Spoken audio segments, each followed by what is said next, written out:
The Russians are not bombing military formations. They are bombing hospitals, which is absolutely a war crime. So therefore and we they're have to bombing stop innocent them, people don't we? who are in cellars. And anything that any of us can do to make sure that the fighting is brought to a halt, we should be doing. And that's why Parliament today, in an unusual move that the Speaker did not grant an emergency debate on Brexit, but granted an emergency debate on the catastrophe in Aleppo and more widely in Syria. It's a symbol of the deep concern that civil society is feeling. And I hope that as a result of today's debate, we will be able to give the government some additional ideas of how they can use Britain's singular position to try and galvanise the international community to take the necessary action. But you can have a no-fly zone only if you are prepared to enforce it.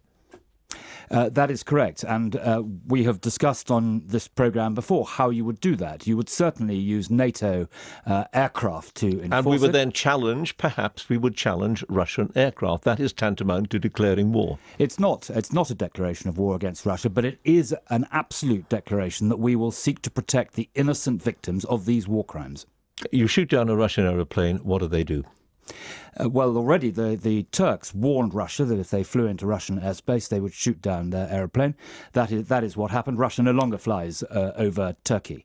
What we are saying is very clear. No one wants to see a far fight with Russia. No one wants to shoot down a Russian plane. But what we do say is that the international community has an avowed responsibility to protect, and that protection must be exerted. And if that means confronting Russian air power defensively on behalf of the innocent people on the ground who we are trying to protect, then we should do that. And if it meant British planes being involved in that, so be it. I think that Britain should explore with its allies how it would enforce a no-fly zone. It's clearly not something we can do on our own, but as part of a coalition of the willing to confront this appalling catastrophe, we should certainly be willing to explore that and implement it if we are able to do so.